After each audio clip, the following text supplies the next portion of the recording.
tonight for tonight's event. To me, this is a very, very important community discussion about educational funding in the state of Illinois. And make no doubt about it, it affects every taxpayer. And you should be concerned about how the state plans to redistribute our education dollars throughout the state. Before we begin, just a few things about the format tonight. Essentially, I'm just going to do some introductions. Senator Connolly is here. He will make some remarks, as will Senator Karen McConaughey, who has joined us, who was actually on the Senate committee that helped look over the educational funding. No House members were actually assigned to that committee to make recommendations, simply senators for various reasons. Then you'll hear from the state superintendent and his CFO, Robert Wolf. And you'll also hear from District 200 Superintendent Jeff Schuler. We do intend to be out here by 9 p.m. We are going to have essentially about a half hour of presentation so that you can understand exactly what's happening in a better light. And then we really want to open this up to the community. I think it's important for the officials here that sit on school boards, and I will announce them in a few minutes, get to actually voice their remarks and make their comments on Senate Bill 16 to the State Board of Education. I also think it's really important that the taxpayers of this district and all the districts that we represent, that you guys also get to voice your opinion directly to the State Board of Education. Whether that's a comment or a question, all are welcome during the Q&A period. And we will have roving microphones when that goes on. First of all, let me just introduce a few of the people here. And there were certain superintendents that apologized they could not make it. There's also a conference in Springfield occurring at the same time. And we could not coordinate it when they could be here. They have sent a number of their assistants. First of all, we have Jay Strang. He's the Chief School Business Official from Indian Prairie 204. We have Dawn Reinke. She's the principal at Winfield 34. David Blatchley, he is the Director of Human Resources at West Chicago 94. Kane Osborne is the Deputy Superintendent at Naperville 203. Brad Kaufman is the Chief Financial Officer at Naperville 203. Bill Farley is our Assistant Superintendent at Warrenville South 200. Jeff Schuler, again, our superintendent, is here. We've got Bob Rammer, the Assistant Superintendent for District 200, and his wife is also here. She's on, is that the Regional Office of Education she sits on? Wonderful. We've got Joanne Panopoulos, Assistant Superintendent at District 200. Anna Taylor, Board of Education President for District 25 in Benjamin, that's up in Carroll Stream. Tammy Mastriani, Board of Education Vice President, also from District 25. Faith Dahlquist, Assistant Superintendent, District 200. Gary Sake, the President for District 94, Board of Education. Barb Intihar from our own District 200 President. Jim Broman, also the Vice President for District 200 School Board. Jim Matheson, School Board Member. Lori Price, the President of Indian Prairie School District 204. Rosemary Swanson, also a School Board Member in District 200. Vincent Engstrom, Board Member from District 25. Jody Krause, the Board Member from District 25. Mark Rising, Indian Prairie School District Board Member. Joanne Coghill, also from the District 200. Chris Levan, our own Township Assessor. Sal Falbo, a Milton Township Trustee, and Phil Earhart, a Superintendent with Benjamin School District 25. So we've got a wide variety of folks here. Obviously, this affects not just Wheaton. In case you're wondering, Mike and I represent Carroll Stream, Wheaton, Warrenville, West Chicago, parts of Lisle and Naperville. He even goes down far to 111th Street. So that just gives you a range of the impact. Generally speaking, DuPage County is a large loser under Senate Bill 16, and I'll get into more detail with that in a moment. But I'm going to turn it over right now to Mike Connolly, Senator Mike Connolly.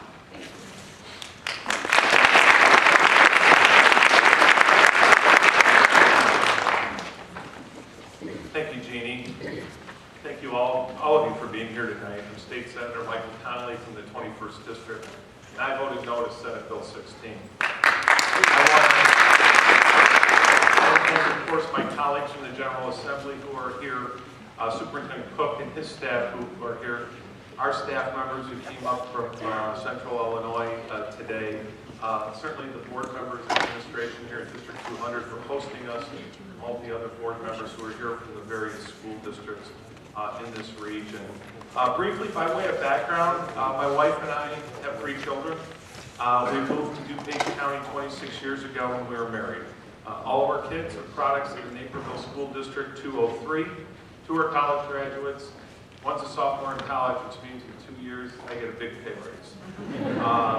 We moved to DuPage County because of the reputation of the schools, the reputation for excellence. It's critical that our schools remain first class for the next generation of young families. I've seen so many young people coming in today for this event. That's what this is all about. So how did Senate Bill 16 happen? I hear it all the time. Mike, this is crazy. What went on? Well, here's the background.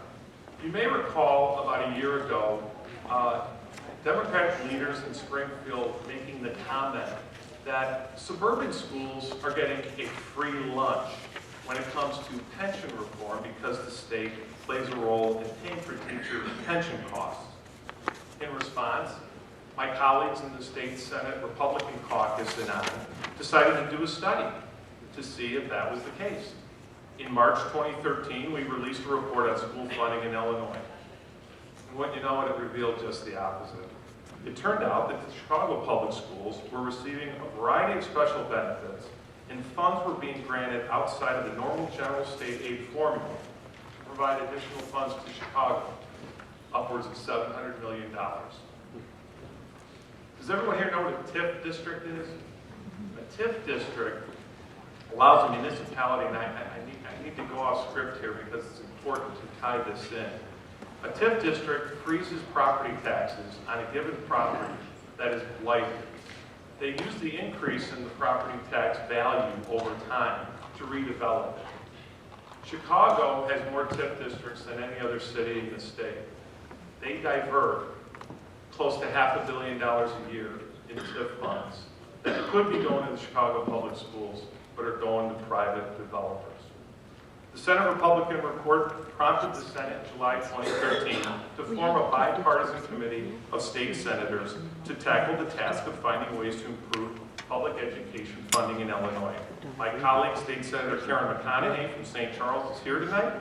She was a member of that committee, and she'll tell us about her experience on that committee. But Senate Bill 16 was brought forth by a colleague, Democratic Senators Andy Menard from Bunker Hill, without consultation with Senator McConaughey or the other Republican members of that committee. Senate Bill 16 is being touted as education funding reform, which sounds great until you realize this reform will actually take about $30 million from the 21st Senate district. Our schools already rely heavily on our local property taxes. We understand that. And with the revised formula, Senate Bill 16 will mean a loss of 71% of what little we get from the state for our schools. Where are we now? Other than Warrenville South High School on Thursday night when the Blackhawks had their first game. Senate Bill 16 passed the Senate on May 27th. It's currently pending in the House of Representatives.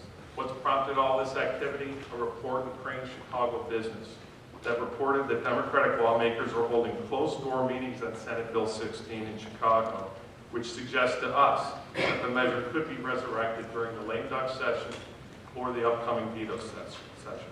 Experience has shown us that controversial, not well-intended bills have an unfortunate history in Illinois. For example, the income tax increase was passed on the last day of lame duck at 11:30 at night when I was a member of the House of Representatives, and it passed the state Senate at 1:45 in the morning. Senate Bill 16 will be revisited, and it's very likely that its reincarnation could be even worse for suburban schools and for property taxpayers.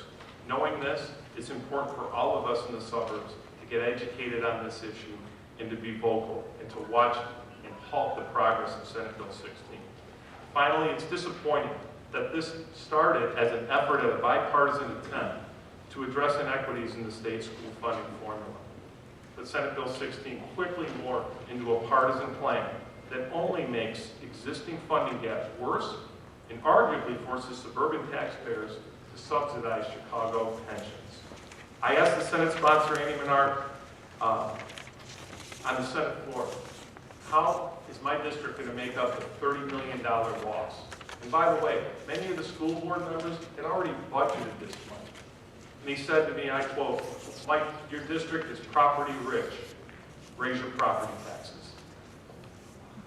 I strongly encourage you to stay on top of this issue. Tonight will be very educational for all of us. I thank all of you for being here, and I look forward to your questions and comments. And with that, I'd like to introduce my colleague from St. Charles, State Senator Karen McConaughey, to tell us a little bit about her experience on the committee. Thank you.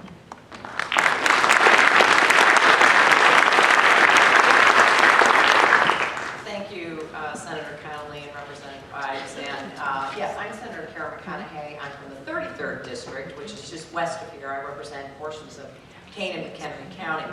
To give you some perspective as to what the impact of this bill is in my district, the majority, about 78% of the school districts I represent are negatively impacted by this piece of legislation.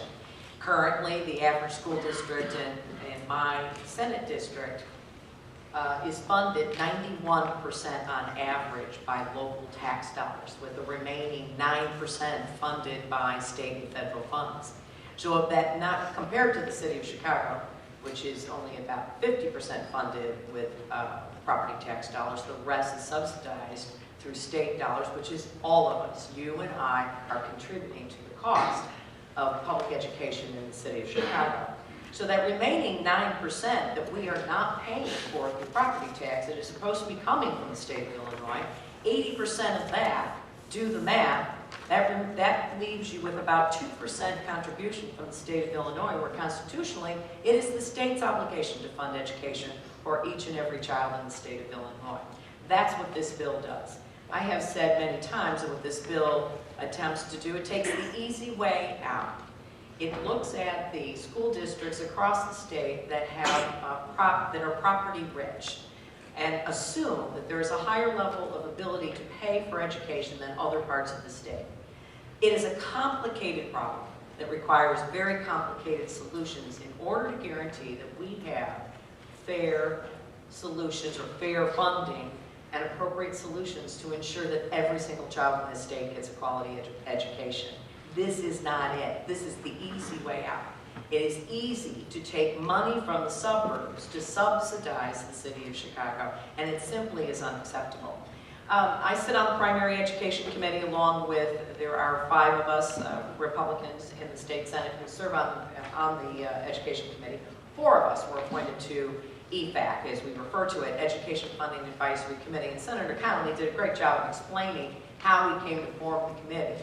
I will mention that, and he may have mentioned this, but I think it's important to know that it was bipartisan when it started in the Senate, and in the House, the Republicans were interested in participating, but Speaker Madigan chose not to offer any participation with his membership in order to have a truly bipartisan dialogue in the state to address something that is very serious and has equal meaning to every legislator, whether you're Democrat or Republican. So that should have been an indication right right from the get-go that we were going to have struggled with this committee. We had 4 hearings, right? We've had some conversation whether or not we had 4 hearings or 5 hearings. It doesn't really matter. The idea that we would think that we could resolve all the community conflicts, concerns, and ideas that might exist in our state through 4 hearings, maybe 5 hearings, and think that we have a good understanding of what the challenges are in order to craft a piece of legislation that would once and for all straighten out a very complicated, unfair funding mechanism for education. Unfortunately, that was not the case. About the 2nd or 3rd meeting, it kind of slipped out from one of the staffers that the bill was already being drafted. So before we had even finished the hearings for this commission, the bill was already in play. We finished the hearings, and the draft report came out We had no participation, the Republicans on the committee had no participation in drafting the report. We were allowed to offer suggestions to amend the report, and yet 90% of our suggestions were not even taken into consideration. So we had no participation in the drafting of the bill. When the bill came out and there were some amendments made to it, none of the amendments that the Republicans wanted to propose were presented as well. So for the most part, the entire effort put forth by this commission was nothing more than window dressing. And the sponsor of the bill, Andy Menard, who Senator Connolly mentioned, said a very similar sort of comment to me as well. This was nothing more than window dressing. So when you hear the other side, the sponsors of this bill talk about we had a fair process, I am here to tell you we had anything but a fair process. So thanks, I'm happy to be here.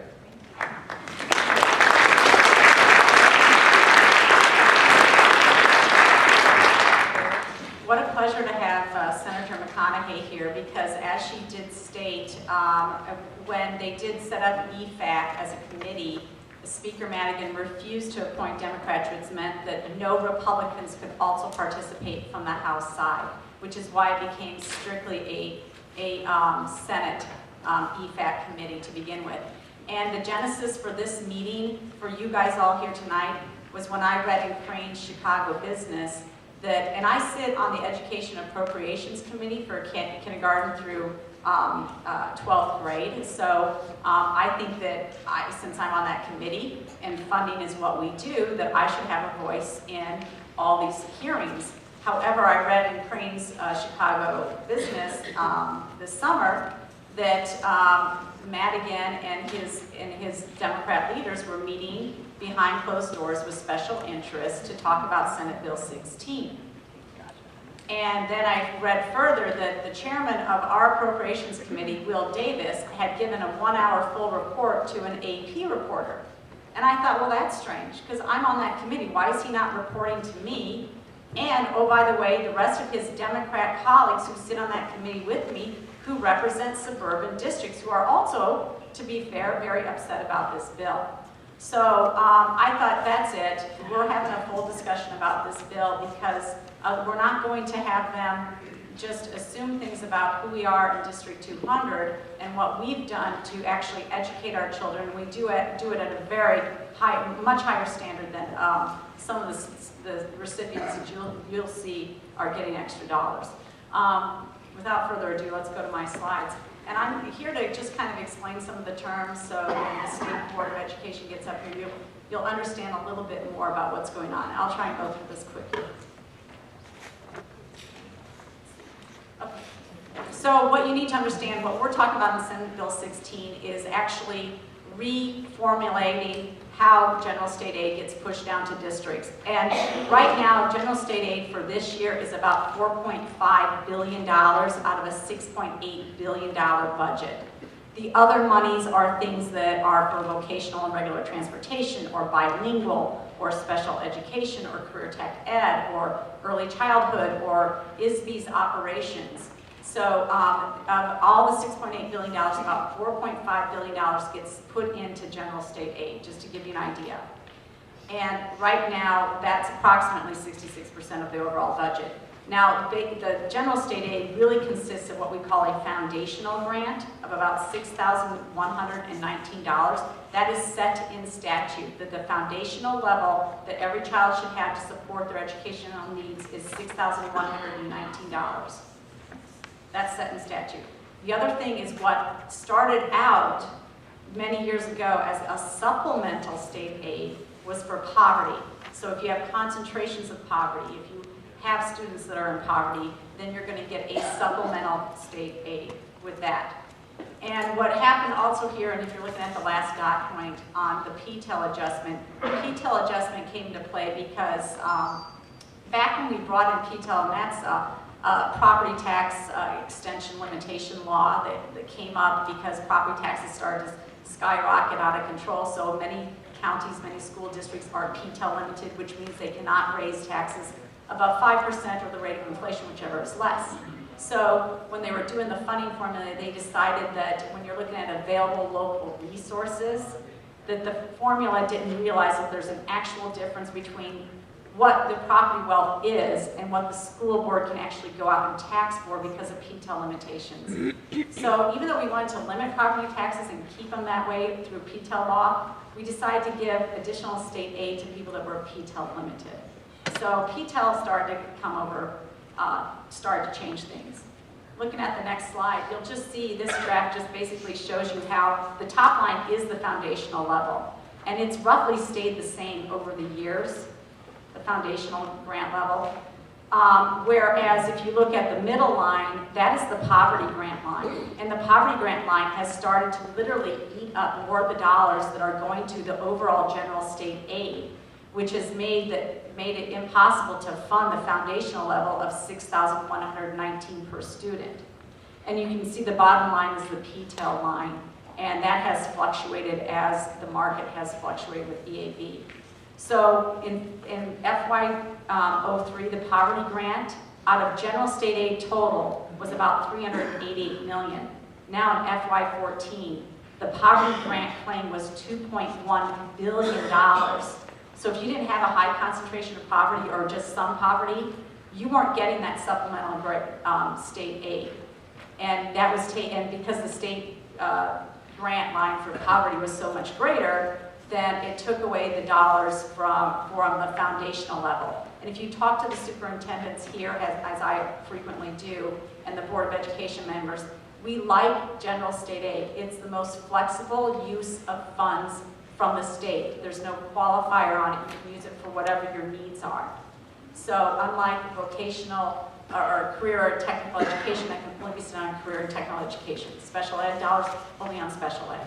General state aid we need to fund as full as we can without prorating it because it's really the best benefit for our superintendents and their boards that have to deal with this.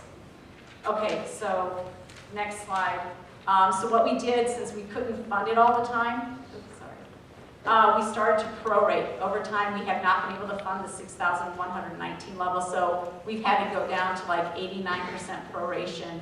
So every grant line has gotten prorated. Poverty grant, foundational level is gotten prorated, so you can see how we've not even been able to meet our foundational level of funding from the state side. Okay, so based on what we've seen going on with the formula, this is one reason why we knew we had to make a funding formula change. Something had to give. Poverty grant claims were eating up so much more of GSA. Something had to happen here. What are we doing in terms of funding our kids? That was one of the primary reasons to even have this discussion. And I think we all agree we need to have a discussion about the funding formula. But then, as Mike said, whoa, that was really rough road. Okay, sorry. Can you get this back to where it was? There we go. Okay. So what Mike said about, this is straight from the Senate report on who gets a free lunch. And as you can see here, this is Chicago public schools. So their enrollment is about 18% of the enrollment overall. And they're getting 37% of the early childhood funding, 49% of the PTEL adjustment figure, that $200 million line, 49% of it goes to Chicago. They get 27%, but only have 18% of the student enrollment on the corporate personal property. You don't even want to ask me about that line. That's very convoluted. Poverty grants, they have 31% of the poverty. They get 47% of the funding. Special ed even. So this actually also precipitated the need to really look at how we're funding education in Illinois and who's really getting a free lunch.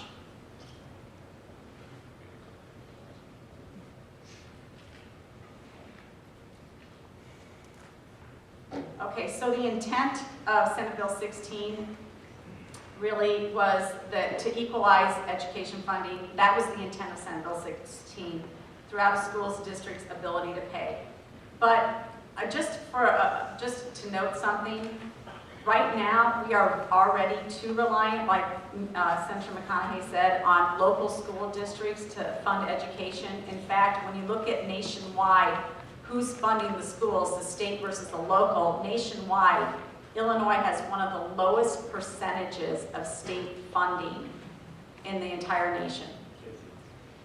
So Most of the local resources, like 57% of local resources are what's used to fund education in Illinois.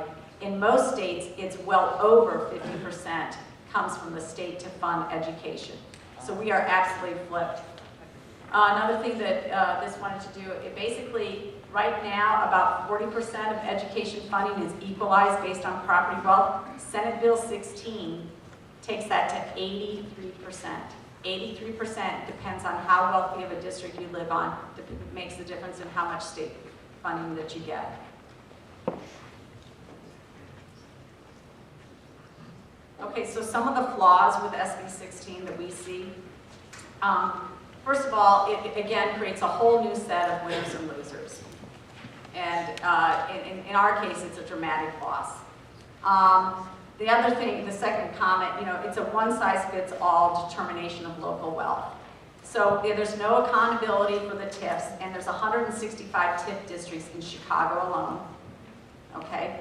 There's no idea about the cost of living adjustment, because I tell you right now, it costs a lot more to live in Wheaton, Illinois than Edwardsville.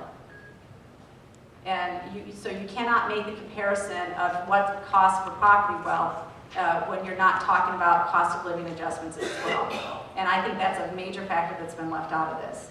There's also a problem with how you actually determine EAV. And if you really want to make your head spin, go talk to an assessor and understand how Cook County is the only county and actually calculates their EAV completely different from the other 101 counties. Well, that EAV determination feeds into the formula. And when Senator Menard came and presented his SB 16 report to our House committee, I specifically asked him, did you take into effect any of the factors that feed the formula? Did you look at how EAV is calculated? Did you look how poverty is calculated? Did you look at average daily attendance?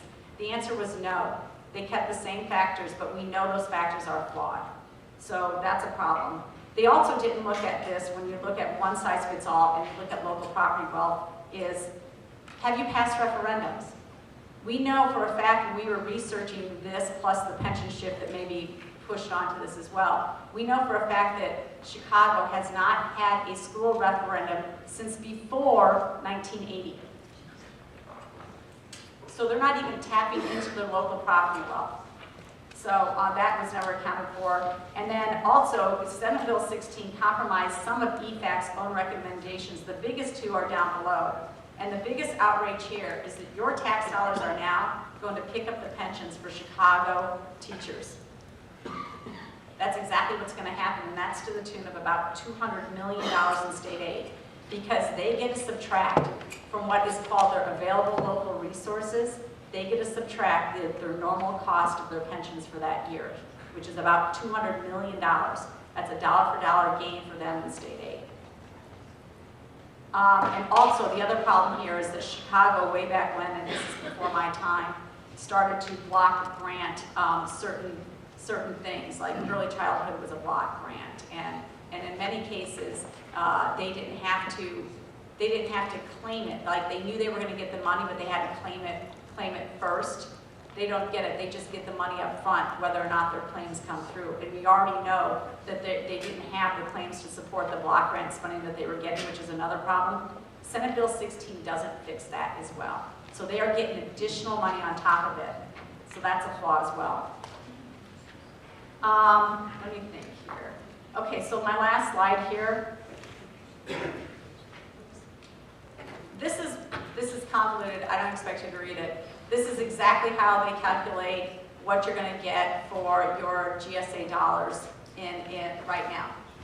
It's a busy slide. If you guys like to do depreciation schedules or maybe your alternate minimum tax schedule, fine, go ahead. But if you've worked in the tax field at all, you know that behind each one of those factors is another supporting schedule that takes a different calculation. And unless you actually look at some of those calculations that go into this, like I talked about EAV, average daily attendance, poverty count, you're not going to get the right number coming out. So these were our problems with it. Let's see, one other thing I wanted to address were the handouts, and here's hopefully, I'm hoping that the state, Chris Cook, and I appreciate you being here, Chris Cook, you understand, just a little side thing here. these guys, don't shoot the messenger, but I want you guys to actually let the messengers know so they can message back to Senator Manar and the other folks who have put Senate Bill 16 together and say, you can't do this to these suburban districts. You cannot do this. That's what they need to hear from you. And so they are, to some degree, the messenger, and they're going to come up and talk to you more about Senate Bill 16. But before I depart, two things on the handout. One, on this handout here, and this is what I can't understand. Under Senate Bill 16, District 200 gets $164 per child. Aurora District 131, which I will give you, has a high poverty count. Still, they get nearly $7,000 from the state per child. Per child. That is 42 times the amount. That is such a huge disparity that I didn't know that my child in District 200 was only worth $164 in state resources. I had no idea. And I just think that that is something that has not been addressed. What's more important, and thank you, Gary Say, for pointing this out, is if you look at West Chicago District 33, under Senate Bill 16, they're going to get $3,644 for that student. That same child will move from 8th grade to 9th grade in District 94, and now the state will only spend $178 on that student. And he's still lower income, he's still maybe ELL, bilingual, whatever. And it's just, I don't know how you justify that.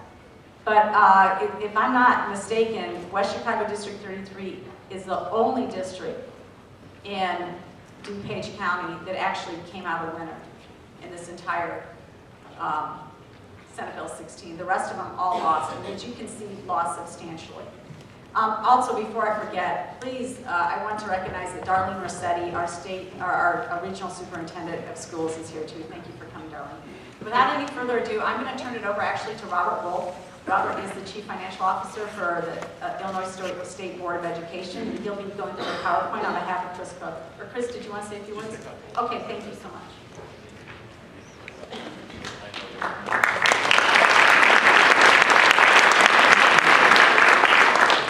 We'll get Robert up here really quickly. I just wanted to say a couple things. One, I wanted to point out Kirk Bradshaw on the state board is here this evening. He represents your area on the State Board of Education. Kirk, give a wave. You are. Where he went. Also, the state board has public hearings every year. One of the things the state board does is come up with a budget recommendation. We're in the process, and every year when we do that, we have public hearings. We're actually starting those next week in Champaign. And this year, we're also adding Senate Bill 16 to the things that we want folks to hear from folks on. So we are interested in what you think about these issues. Certainly. I want to thank the legislators here. These men do a great job representing you, and they take time to study the issues and learn about them, and we greatly appreciate that. Senator Carnegie in particular spent a lot of time on the Senate committee, the bipartisan committee that was looking at this. And I want folks to understand too, is part of hearing from school districts all the time and understanding what they're encountering, part of the reason we're in the situation we're in is because of underfunding of education. And it's not just a little, but a lot. So we have in statute also an education funding advisory board that recommends an amount of money that's needed to adequately educate. We're about $4 billion below what is needed in order to do that. And the reason that you have a lot of these discussions now around the formula is also because we've just come through a recession, we've been underfunding, and as a result of that, there's less money available. So we have, this most recent year, 67% of our districts in the state that are deficit spending. And so they're taking money out of reserves, they're doing additional borrowing if they can do it, and many of them have been doing that for multiple years. And that puts an immense squeeze on a school district, and I want to also express thanks to the school board members who serve on local boards. It's a tremendously important job, but imagine doing that job when you really don't know for certain how much money you're going to have to go through this next year. Every year in Illinois, that's the situation for our local districts. They don't know for sure. So proactively, a lot of them have to lay off personnel and then hire back if they can once they know how much money they'll have. It's not really a sensible way to do business in education, and it's a perennial problem. We also in Illinois are unique among other states in that we have a lot of school districts. We have some separate elementary districts and high school districts, And so you have a lot of variance in communities in terms of what's actually going towards education. You have folks very reliant on general state aid, the presentation you have folks less reliant on that. So it's important to note too that even if it was funded okay, there were still people asking questions about the formula. So the PTEL adjustment you heard Representative Ives do a great job explaining is an issue. We're the only state in the country that uses our education formula for property tax relief. We're very unique in that respect. No other state does that. So in doing that, there are consequences. At its high point, the PTEL adjustment was almost $1 billion a year. It started as a $46 million liability, and it grew to over $700. It's now down lower than it's been for a long time, but it will grow again as property values increase in the state, which is inevitable. And we'd like to see and believe controls on that are important. It's our job to look at a budget and a formula and ask questions about what's growing uncontrollably and why. Those costs also cost and don't get to kids into helping kids learn. So we have to think about that. We've had a great number, an increase in students in poverty in Illinois. Over half now of our student population in public schools are in poverty. So that drains a lot of money also in the formula the way it's currently constructed. So those are just some of the things that I wanted to make sure that you understood as to some of the problems. I think Representative Ives brought a really good point forward in saying we all know there are problems with the formula. And so I'm always encouraged by the bipartisan efforts that occurred in the Senate and by folks coming together and talking about what those are in real ways, because they do impact our students. And we have students all across the state with very different situations for learning. And so being responsible and having good conversations about how to address that is the right way to go. Robert, if you can come up, we thought it would be helpful to have Robert go through our state board's principles and some of the things that the state board laid out originally, and thinking about what needs to be done, and then also just going through a few components of the bill itself and what it doesn't do. So thank you all for being here tonight, for turning out. Great.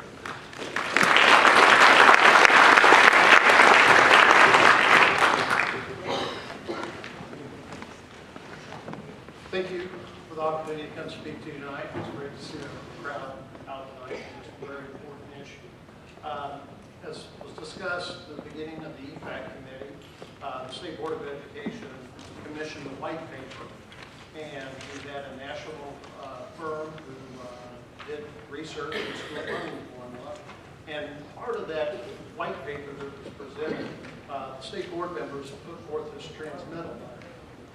And in that transmittal letter, they identified the board's principles and it's the principles that are guiding us in a measurement of any funding formula change that should take place in Illinois. First of which is adequacy.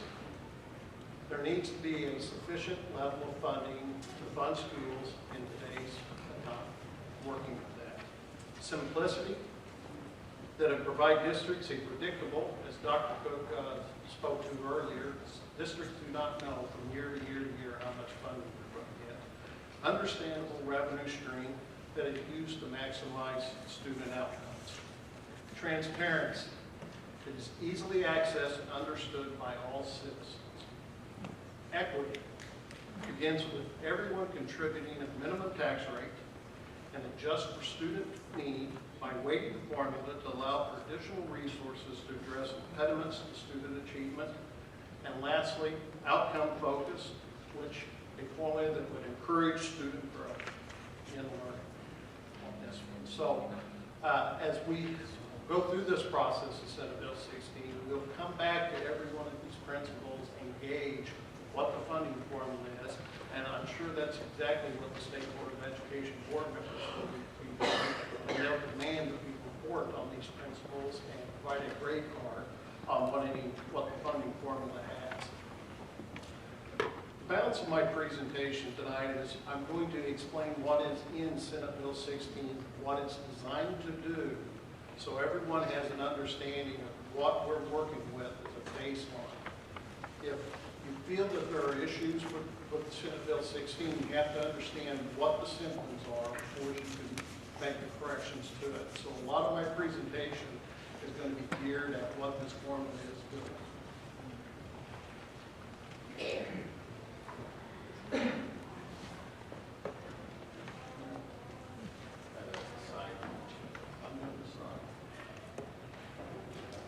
Okay, there we go. We just had two simple pie graphs. And it's been talked about a lot of the poverty grant, a lot of the NCATs, the Chicago Block Grant, a lot of those formulas, distribution formulas that we have in our current funding system do not consider a district's ability to generate resources at the local level. And currently, only 45% of the funding is going to the utilization formula. Where there is an offset measure, the district that has more community resources will receive less funding than the district that has less community resources. What Senate Bill 16 does, when you put in the weight and combine a goodly number of our existing line items into the Senate Bill 16 formula, we go up to 82% with 18% of the funding not being equalized. What remains outside of the formula, in part, would be career technical education, early childhood education, special ed transportation, and the private facility reimbursement for special needs students who are placed in private facilities. Out of the $6.8 billion that is distributed, the rest of it is being put into Senate Bill 16. And this is the result of what's happening in the shift. As I stated earlier, the MCATs, regular transportation, special ed personnel, bilingual reimbursement, those items were funded on a reimbursement basis to school districts for their costs without any consideration of the available local resources. Predominantly in DuPage County, school districts in DuPage County would receive the majority of their state funding through the mandated categorical reimbursements. And that is an explanation of moving the majority of those into Senate Bill 16, running through the equalization factor. That is a big explanation of why the majority of the districts in the county would lose funding under Senate Bill 16. What Senate Bill 16 does in simplistic terms is it's an education formula that provides additional weights for pupils with defined characteristics to arrive at the district budget. So we will calculate through a series of weightings, and considerations of students in the district, low income, ELL, transportation, gifted, career pathway. We will add additional weights for those students. Multiply that times, the bill calls for the multiplication times the statutory foundation level of 6119. However, Senate Bill 16 directs the State Board of Education to lower the foundation to meet the appropriation level that is given to the State Board. So in the model that we have put forth, the foundation level is 5154. And as a guidepost in terms of adequacy, the last recommendation from the Education Funding Advisory Board recommended a foundation level of $8,672. So you multiply that, the combined weight for the district, times the foundation level, to arrive at a weighted foundation level. Then you multiply that times the average daily attendance for the district. From that, you would subtract available local resources. Simply put, available local resources is the district's equalized assessed valuation, multiplied by an assumed rate, and it changes by district, to arrive at an amount of assumed taxes that the district would generate. We would add to that total any personal property replacement taxes the district received to come up with a dollar amount of available local resources. So, district budget minus available resources would be the Senate Bill 16 payment, also known as primary state aid. I want to go through some of the provisions and hold harmless provisions that have been put into Senate Bill 16. They are titled hold harmless, but in our state, hold harmless has always meant additional funding. In the case of Senate Bill 16, it's not hold harmless, it's a phase-in. And there's a 3-year phase-in period. And that 3-year phase-in period would delay the full impact of Senate Bill 16. Year 1, districts who gain or lose would realize only 25% of the gain or loss. Year 2, 50%. Year 3, 75%. Year 4, additional full funding, and the formula would take over. In one of the later amendments, and there was 5 that went through the process in the Senate, there was a provision that guaranteed that no school district would lose any more than $1,000 per student as compared to the base year. That base year would stay in statute forever. And the hold harmless provision for the $1,000 loss cap, it is right now in statute, what's passed the Senate would be for infinity. It would go on. We do have history in this state with hold harmless provisions. And through a lot of testimony we heard from national experts, and from our history and what we have seen with hold harmless in the state, it has to have a sunset. After a period of time, the formula needs to take over. Senate Bill 16 does not recognize what has happened in the past and what is best practice in the state in regards to a hold harmless provision. I want to quickly just go over the weightings again. I mentioned it briefly. Low income. Low income is the largest weighting in this formula. And there is a difference in the measure of how we identify what a low-income student is. In our current state aid formula, we use, State Board receives data from the Department of Human Services for students who receive services from department, from various programs, SNAP, TANF, Medicaid, and the Kids Care program. It has a cutoff level at 200% of the federal poverty level. What happens in Senate Bill 16, that threshold is lowered to 185%, which would mirror the National School Lunch Program. So, by design, the number of low-income students in Senate Bill 16 will drop by the number of students in the state who have an income level, or their families have an income level of 186 to 200%. The second highest weighting would be the English language learners.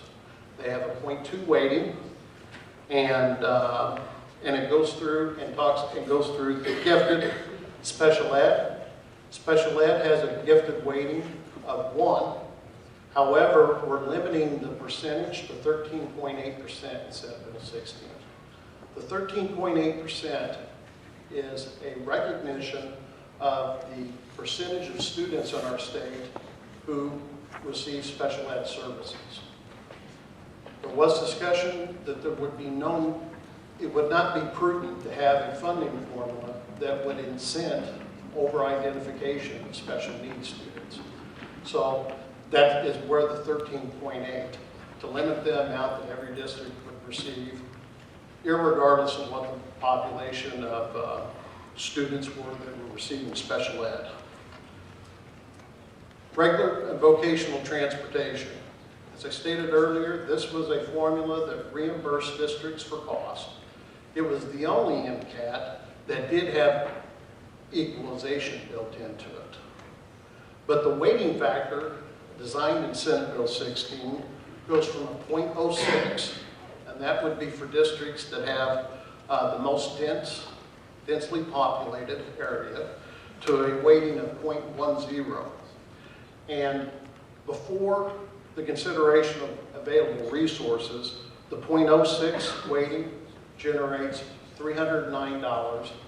The 0.1 weighting will generate $515 for every student who is transported. And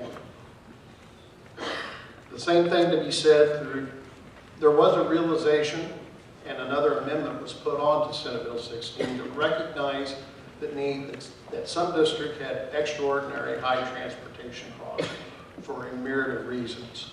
And the formula and the statute directs ISBE by rule to designate and define what extraordinary high cost transportation is and to award those districts an additional 0.2 weighting. Vocational transportation, another factor that's in there that receives the 0.12 weighting, same as the extraordinary. And then the last two weighting categories, these have not been modeled. The state board did not have data to model this in the current model, but there are weightings for advanced standing pupils, and that would be a student who attends and takes an AP course who receives a 3 or higher on an AP exam, or they are in a dual credit course where they are earning college credit. The last weighting would be the career pathway completers, and that would be, the definition of that would be a student who takes a series of connected courses that they can obtain in industry relevant credentials. And there are small weightings in that. I did go through real quickly the gifted ed. There was a lot of discussion in EFAC about the fact that gifted ed has not been funded in the state for a number of years. And there was a 0.01 weighting put into Senate Bill 16. And it re-resurrects some of the funding caps that we had under the current gifted ed statute, where district would be limited to 5% of the average daily attendance of students in K through 8th grade.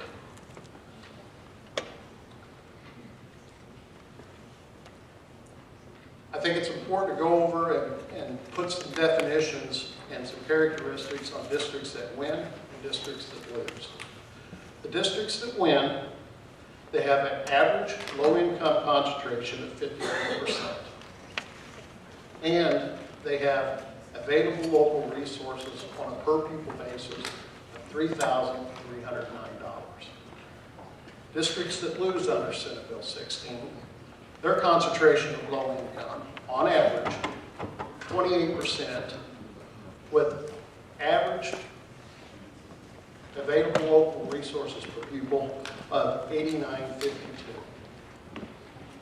And that is essentially, look at those benchmarks, and it takes a combination of low income, because as I stated previously, it is the highest weighting, and low available resources.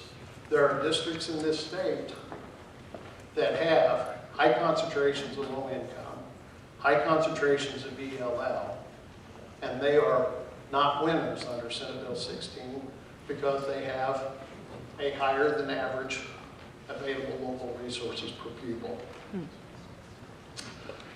Demonstrate this right here. These are some of the weighted foundation level. If you recall, that's all the combined weights. Combined district weight times foundation level, 5154. The districts that gain, the average weighted foundation level for that district was 7,662. And that, as I stated a while ago, with available local resources of 3,309. The districts that lose under Senate Bill 16 have a lower average weighted foundation level per pupil, but the available local resources per pupil is more than double. And then the green bars show the state average. And these are simple averages, but this is, again, when you talk about weighted population times the foundation level minus available local resources, this is the result in the design of Senate Bill 16, and we all know what the results are. There's a lot going on in this PowerPoint slide, I realize.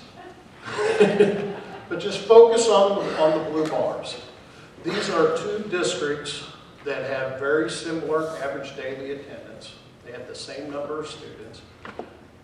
They had almost identical combined student weights. So the needs of the students in the districts were almost identical. District A is a district that wins under Senate Bill 16. although the district budgets, you can see $33 million. Because of the calculation of available local resources, you'll see the disparity in the amount of the red, and that is the difference in primary state aid provided under Senate Bill 16. For you doing the math, it's $5.5 million. Again, 2 districts, almost identical average daily attendance. The students in the districts have the exact same characteristics as when we go through the formula. The available local resources is the driver of whether or not you are a winner or loser. Representative Ives did a fabulous job of explaining the detail adjustment and saved me a lot of time here. But we talked about at the high water mark, the detail adjustment in this state was $800 million. It is currently $200 million today. Senate Bill 16 brings forward the P-TEL adjustment with a couple of nuances. As Representative Ives stated, the recognition of a district's real EAV and then the EAV that they can actually access because of the P-TEL adjustment, that is where the P-TEL adjustment comes in and provides additional funding. In Senate Bill 16, fiscal year 13, the P-TEL adjustment, as per our model, is $762 million. The FY13 general state aid P-TEL adjustment was only $502 million. Senate Bill 16 increased the P-TEL adjustment. And the primary reason for that is that our current state aid formula has 3 methods for determining the foundation method. We have foundation, alternate, or flat grant districts. Senate Bill 16 removes alternate method and flat grant. And as you'll see here, if I can, and this is for Chicago. As you can see here, in this FY13, the P-TEL adjustment for Chicago was $283 million. Because without the P-TEL adjustment, Chicago would have been an alternate method school district in the terms of general state aid in the FY13 general state aid claim. They would have only received $371 per ADA. With the P-TEL, the foundation, they become a foundation method district, and they receive $1,100 per pupil. And the difference between the gross amount is $283 million. So at one point in Senate Bill 16, there was a floor put in on the P-TEL adjustment. And the floor is an 80% floor, and it directs the calculation to not let the P-TEL EAV be any less than 80% of a school district's real EAV. And as a result, that put in a kind of a cap, or it slowed down the exponential growth of the P-TEL adjustment under Senate Bill 16. And the P-TEL adjustment grows so much because on this slide, and this is the FY13 state aid data, the P-TEL EAV, without the 80% floor, is $65 million. The P-TEL EAV, it's with the floor 65, the P-TEL EAV without the floor is only $52 million. The result of this is we are considering more available local resources because of the higher EAV, because of the 80% floor.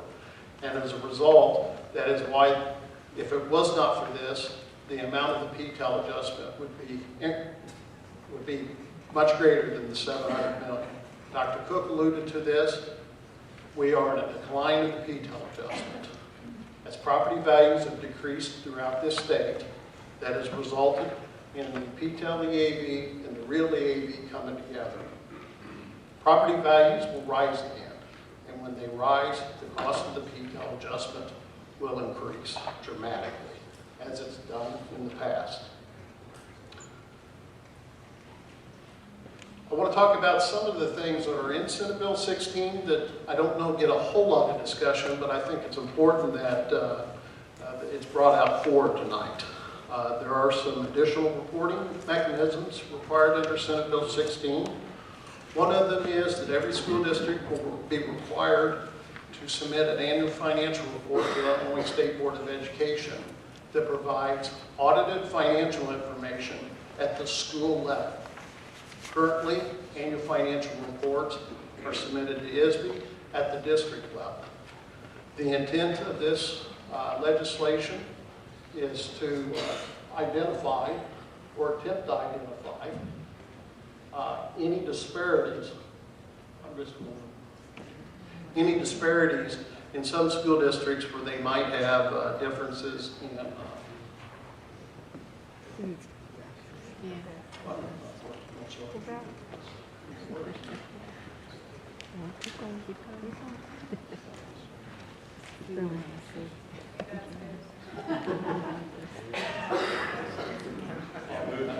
well, I'm going to move to the end. Third, back one. You got to keep One the more. audience. One more. Watch it.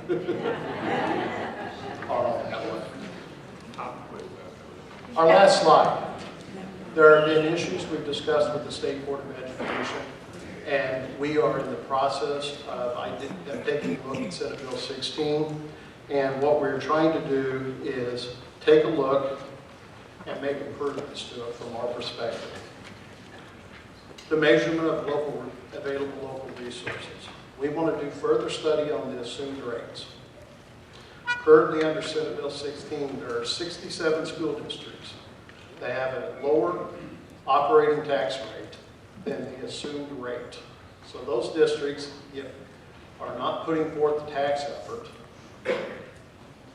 at the local level, but they're getting credit in the state funding formula as though they did tax themselves at a higher amount.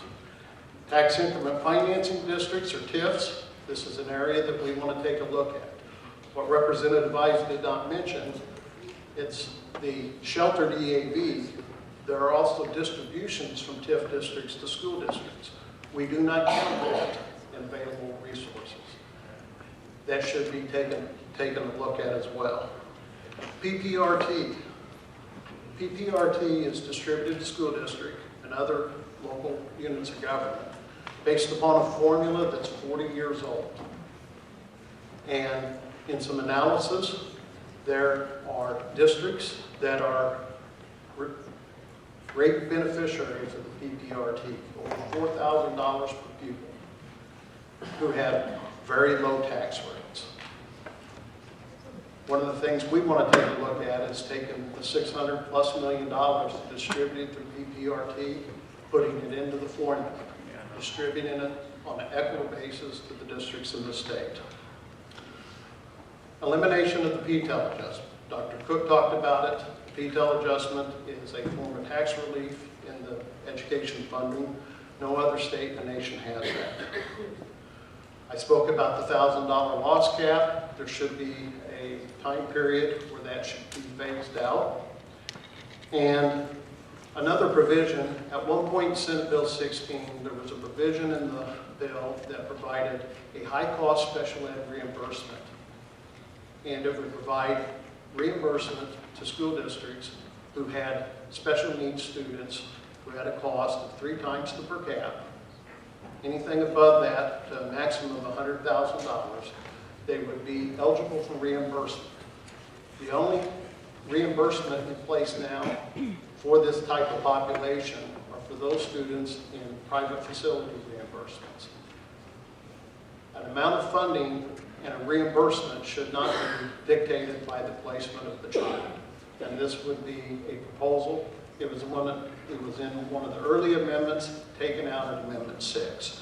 And this is something that we would like to see reinstituted in Senate Bill 16 as well. So, Representative?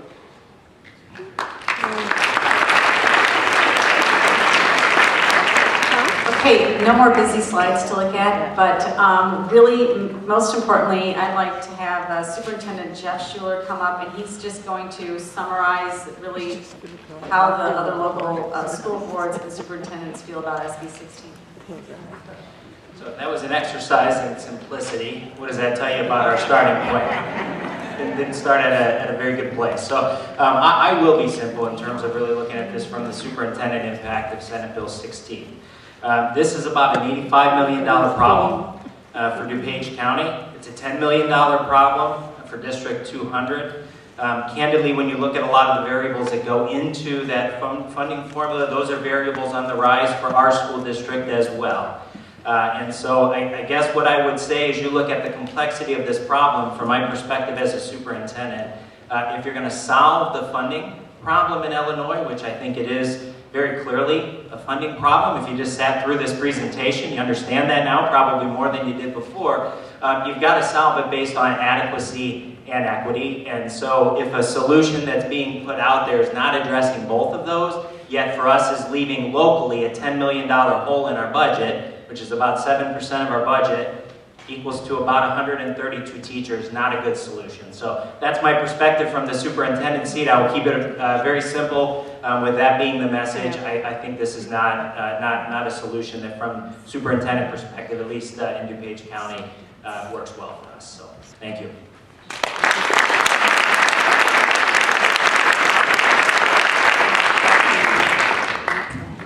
Okay, so we're going to we have some roving microphones, and I'll just act as hostess here. So if you have a question you'd like to answer it, or ask it, or a comment, please raise your hand, and one of our staff folks will come to you with the microphone. Get this started. Thank you for your patience. The gentleman in the front row. All this information is very good and useful. The fact that everyone here seems to say this is a bad idea. What solutions do you guys have? What's the counter proposals that may be proposed to the state? We actually, that's a great question. We, in the Senate Republican Caucus, filed a number of bills, and I'm not going to read them all off, but there are a couple that are highlighted. The first one, Senator Pam Althoff, our colleague, Senate Bill, excuse me, I've got to extend my arms, 2617. It eliminates the Chicago block grant. So the Chicago, if they have 17% of special needs children, they get 17% of the funding. We have 2% in DuPage County, we get 2% of the funding. It's true transparency. That's one. Number two, the TIF district, the TIF diversion. We've had TIF districts proposed. We all know about Cantera. I'm on 203 down here. That had been fought in Lisle. They were defeated. There was no TIF in Lisle because they divert money from schools. Chicago diverts $500 million a year. Let's get the number. I looked it up the other day. Since '86, they've diverted $5 billion from education to developers.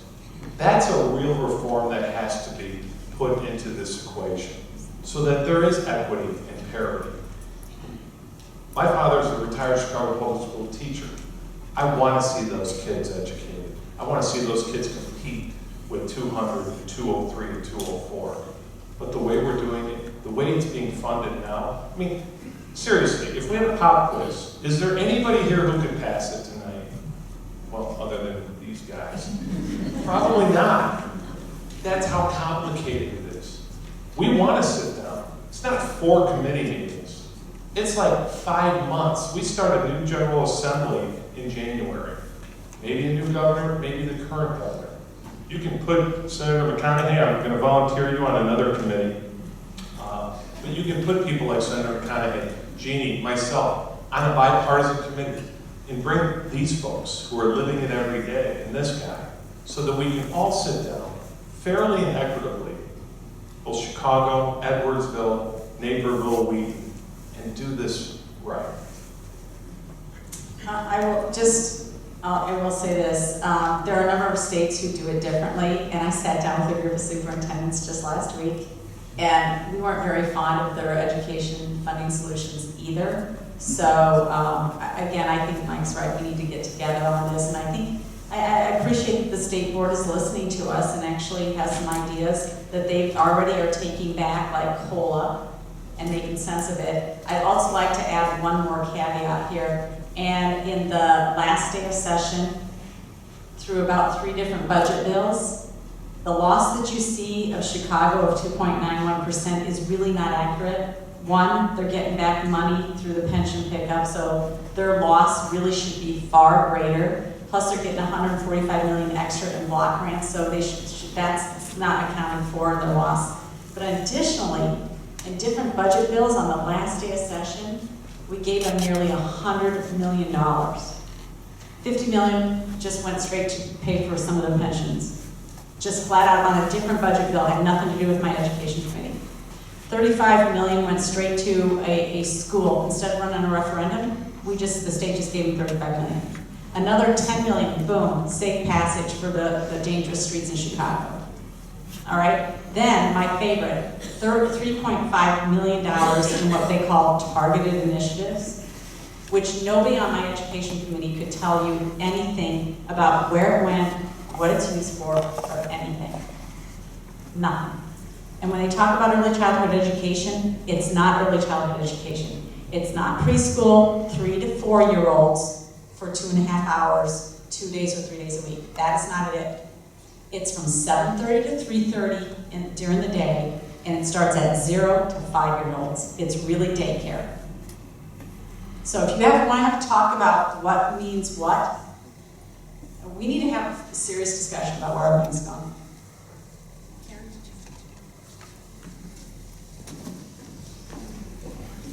All I wanted to add is that we talk about, forming a committee to take a look at this, and we've attempted to do that many times. I was with somebody the other day who talked about a committee to look at redoing the formula for education back in 1990. So I think that we go through this exercise every few years in the state of Illinois. And I think we have to ask ourselves a question as to why is it that we never quite get it right? And I think the reason is that we choose to solve problems by putting band-aids on the problem. And we choose to solve problems with the idea of political expediency.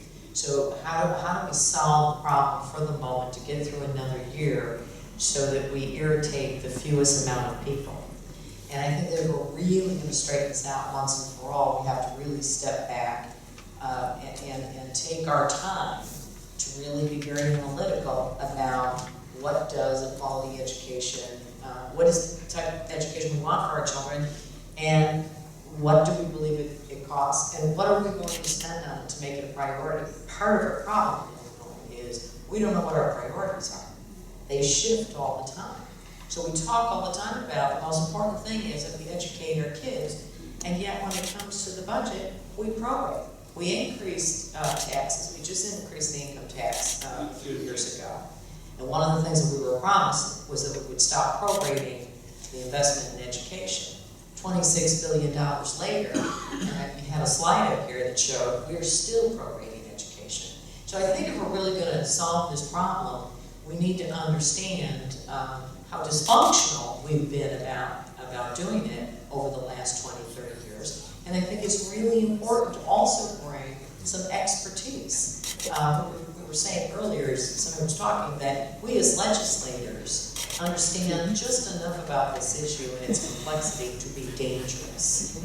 And so we really need to have the type of qualified expertise that has done this and grappled with these kinds of issues in other states. So I think that this whole exercise, as bad as this bill is for us, and absolutely every one of us has to stand up and fight against this bill, this is an opportunity to recognize that each and every one of us has a responsibility to be part of the solution.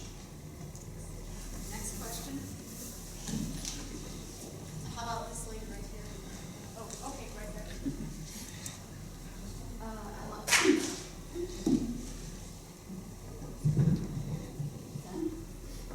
All right. I agree with everything, as we all do, but I'd like to know what exactly is the most effective way to tell people who are voting or are in charge of Senate Bill 16 that we do not agree. We can all sit here and nod our heads and say yes, yes, yes. But it's up to us as voters, right, to say no. So we need to know, give us a direct route for saying no.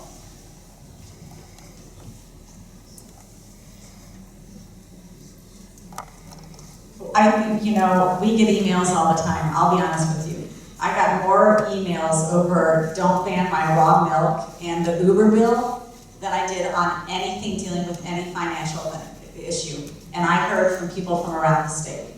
You can get online, you can email everybody. When it's in the House for a committee hearing, on my website, we will post a link where you can put in that you are opposed to this legislation. You can actually link it, and when they see, 4 million people are opposed to this legislation, that actually would send a message. I believe that would be helpful. Anybody else? Would you have your link there? What do you do there? Can we get your link? Yeah.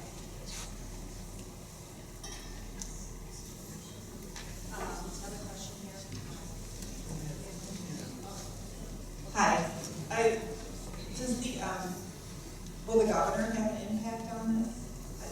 I'm sorry, what? The governor's race, will the new governor or the same old governor? No, actually, I haven't heard either governor candidate, and besides, this is just a nonpartisan discussion here, but I have not heard either governor candidate make a statement about SB 16. This is a bill that has been in Genesis for about 2 years, and it did not come into the House. I think probably they didn't want to take votes on this controversial bill for the individual legislators, but I don't think the governors have said anything about this bill one way or the other. To me, this is a full discussion that we needed to have, and it was headed towards the wrong path, very obviously in the summer, which is why it precipitated this meeting. It's all. We need to stop the bill. Who's got the next one? Okay.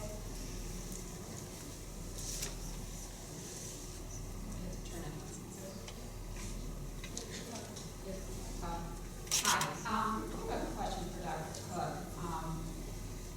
Back when this process started, you had a hearing and you had several agencies, organizations come to your hearing. Advance Illinois, who is for this bill, Chicago Teachers Union for this bill, ISBE, your organization, you did support Senate Bill 16 at the time that it was going through the Senate, and that's, I spoke to Nicole Baser over at ISBE, and that she stated that you guys did support it when it was in the Senate, and also the Illinois Federation of Teachers.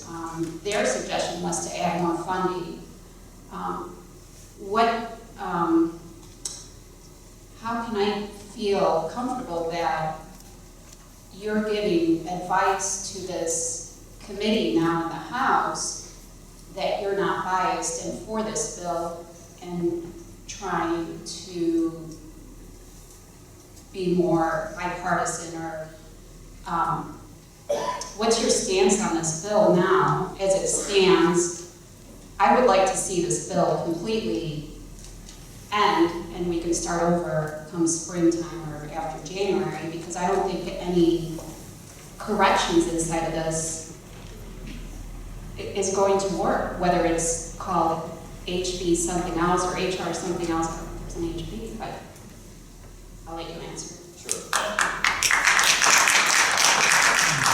So a couple points to this. One, it's important to remember that there are a lot of bad things happening now every year for school districts, and we need to spend time doing this. It has been the state board's position. It was advised to the Senate committee who had the hearings that most states have taken more time to do this work and think about it. We did bring in national experts. We brought in the Education Commission of the states, Mike Griffith. We've identified for you here this evening issues that state board members have had with the bill. We definitely support and believe this conversation, as difficult as it is, we need to be having in this state at this point in time. We have school districts right now who don't have a balanced budget in the future, and for whom we have to go every year to the General Assembly for funding because there's no money there. That's a problem. We have kids for which, if local districts fail to educate, that responsibility in our Constitution falls on the state, and we take that very seriously. It hurts all of us if kids aren't getting educated. So what we support right now is having a conversation around this and moving this conversation forward. The board has not taken a position in support of this in the House yet, and they're still not all on the same line, frankly, on this bill. Our board members have some of the same concerns and questions, as you saw up here, that you're hearing this evening. But it's real important we understand that kids are being hurt right now in the state of Illinois. And these are all our kids, and that's how we view it. We have 2.1 million public school children, and we have the obligation to educate them. So our advice has been, let's keep working this through and talking about it. There were many last-minute amendments to Senate Bill 16. There are many amendments that could be made. There are some things that this bill does that take it in the right direction. There is no question, and the state board has been clear at every hearing, that we're not adequately funding education. I gave you a figure of $4 billion. I know, and the board knows, there's no way that the General Assembly can come up with that money in this environment right now. But know that the process that the General Assembly put in place for arriving at what's needed for education is nowhere close to being met. And so that has an impact, and it's real. And it's real right now in real time for kids in the state. So what are some of those amendments that you just said that were being implemented or that could be implemented? Well, Robert, this last slide had laid out a number of things that would help. So let's talk about some of those. One of them, for example, the PTEL adjustment. I think we spent a lot of time on that. We've been very clear at the state board in saying we don't think that's a good thing. Using the education formula for property tax relief isn't a good thing. It's not helping what we're doing. The state board has repeatedly taken a stand against block grants, against hold harmless provisions. There have been, what originally was a formula that was in place to try to serve kids has been, as you heard the senator to my left speak to, there's been a lot of changes to that over time in order to appease certain interests. Those things cause the formula not to work to serve what it's intended to do. And when those things occur, they accumulate over time and don't work. So we think that needs to be addressed squarely. The issue of tax fairness has been raised here this evening. And I think that's a good conversation for the General Assembly to be having around what is the equivalent amount of tax? Why do we pay certain types of schools, allow them to tax more money than others? Thus, continuing the process of having a lot of different districts.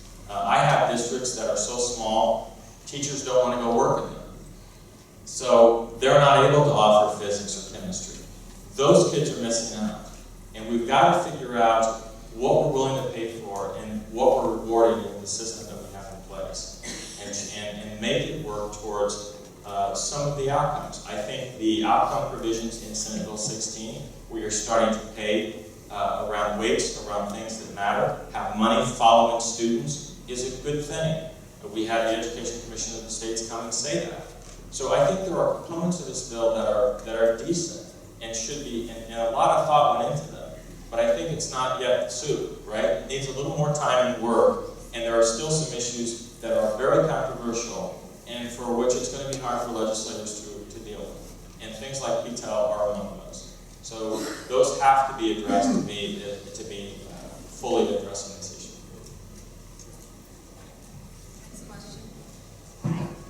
Since a significant amount of money is going to be taken out of our districts and rerouted into Chicago, I would like your comments on how there is language in the bill that in CPS only, it creates a situation that allows any local resources used by a Board of Education for payments into a public school teachers fund to be deducted from their local resources available for normal costs when calculating their available local resources for formula purposes.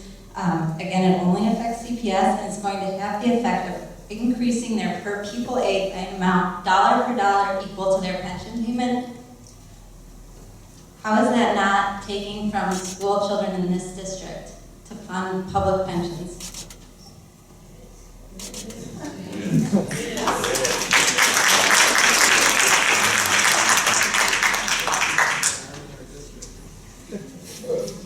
I think the consensus here is it does. It does take your dollars here to fund teacher wages. Well, we gotta feed the bill. That's the biggest problem we have. I mean, it's huge, huge issue. I'd like to hear from the superintendent. Thank you. I think one of the items we have to totally look at is how do we deal with this proactively? We have a group of stakeholders here, not just educators, not just board members, but residents and taxpayers. It's time that we unify our lobbying efforts together, as you see in this group tonight, to really make an impact on this. The first step is to get this bill stopped. The second point is the process of this whole thing. This is a very important thing. I think we all agree with Chris that there has to be a funding that is fair throughout the entire state, so all students have an opportunity to complete globally with that. I would suggest the legislature and hopefully a committee will be put together with the legislators to use as a filter the 4 principles that were up on the screen before that ISBE has designated. Senate Bill 16 gets an F on that when you look at the principles that they have on that. The legislature and the committee really needs to look at that to be the driving force of how well it's doing that. Lastly, it was mentioned before, which we all agree with, that the previous efforts have been on a Band-Aid with that. But I would add to that another one is when we look at the funding formula, which is extremely complicated, it too much is being looked at through silos rather than as the total impact it's going to have on there. It's very complicated. And when you create silos, you then have negative impacts that were unintended previously. And I give just one example on the extraordinary transportation that was up there. That does not include special education for some students who may need, for example, a wheelchair lift bus, and the extraordinary cost that that has with that. I totally understand in the rural areas with the population being very sparse, that has to be in there, but that's just an example of how we need to look at this in a comprehensive fashion. Thank you.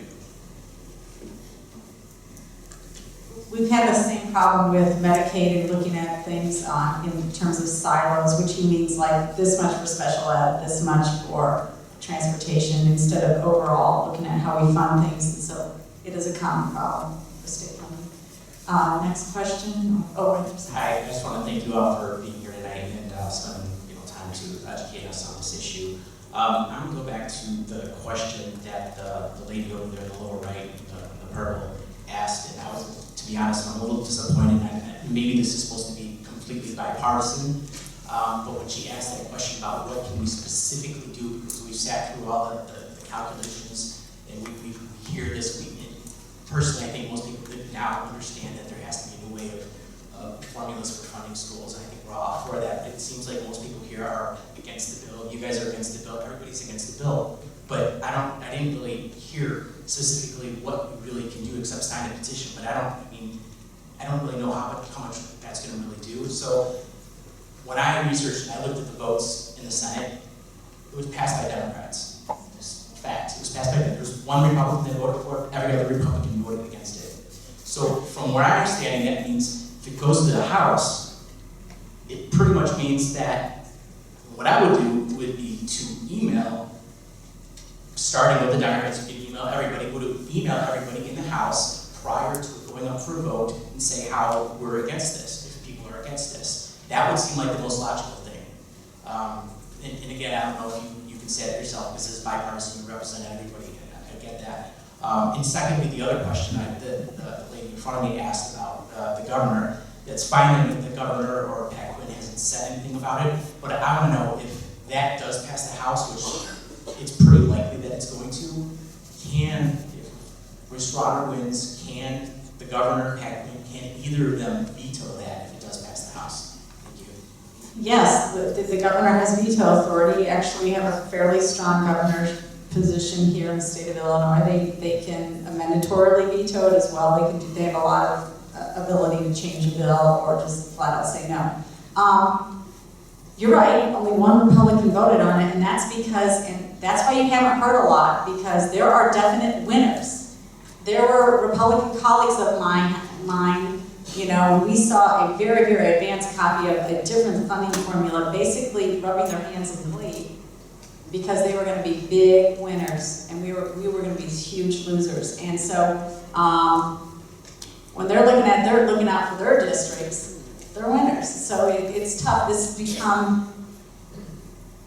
has become really more regional in nature to some degree than it is political, in terms of Chicago or downstate or whatever, suburbs. We're the losers. The suburbs are definitely losers. And really from DuPage County, it's $140 million that loses. So it's a significant amount of money, but I'm here to tell you they've already got our income, they're after our property. Because if you can't pay your property taxes, they take your property. And that's how we feel.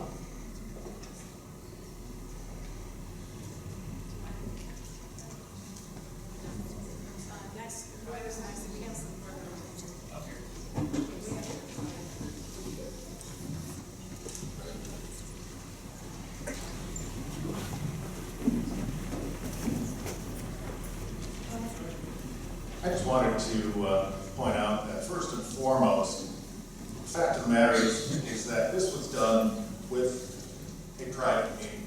As residents of the state of Illinois, we should all be very upset and livid about that. That happens far too often, and most of us obviously never know about it, but it does happen far too often. And to your points of what can be done is to let those that voted on this bill and how many others that were conducted via private meetings, and let those people know that there will be repercussions if they do continue to have private meetings like that. They can't do this. It's just wrong.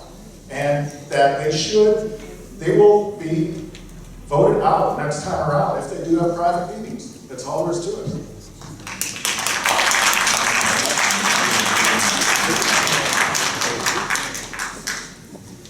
Okay, first of all, thank you all for being here tonight and spending your time with us.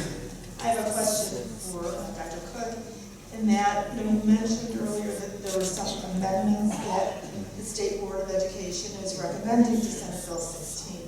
Has anybody, or has your office calculated what effect those amendments would have if perhaps easing some of this cost shift or funding shift?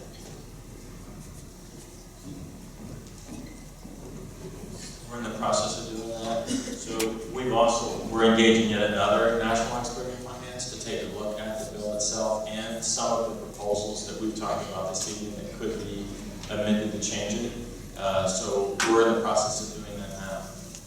And we think that does need to be looked at. And again, this takes a lot of time. Every time there was a new amendment, this has to be modeled. So these members of the General Assembly and all of them want from us, what's this going to do for our districts, right? And so it's hard, and the one other person that works on this, we have to then calculate that and try to turn that around so that they're making informed decisions about what's being voted on. But every one of them has a lot of implications then for how the formula will work, which is why it takes time, and why it does need to be done. And we are bringing in yet another person to help us do that, and we think that's a really good suggestion.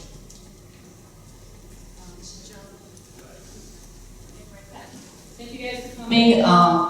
Couple statements. One, I think people here and our legislators, you need to pay a lot of attention to what was said about P-Pell. That adjustment is probably one of the most dangerous parts of this bill potentially, as property tax starts to increase. You're going to see your available local wealth presumed to be higher than it is, and that's going to shift additional funding. I think the other thing that, in its question, but it's just kind of a fact, is the switch in low income from DHS count to free and reduced lunch. You're going from something that's income verified to something that's not completely income verified. And you also have the potential for communities that have 40% that are direct certified, being able to go all the way up to community eligible. So how are you handling community eligible? And are you going to do anything else with free and reduced lunch to make sure that the income is verified? I'll bring it over to Chris, but this is where we're talking about, you have to look at the underlying factors that feed to the formula, and I think that that needs to be addressed, and hopefully it will be. We had a meeting discussing various points the other day, and the direct certification. Currently, in the community eligible option, and just to educate the audience what that is, if a school district has a certain threshold of students who qualify for free and reduced lunches, school lunches, if they're over 40% and with some other calculations, they no longer have to income verify the students in the district. And if the percentage of students is so great, every student in the district receives a free lunch. One of the things that we talked about is we are doing direct certification with income verified data from DHS.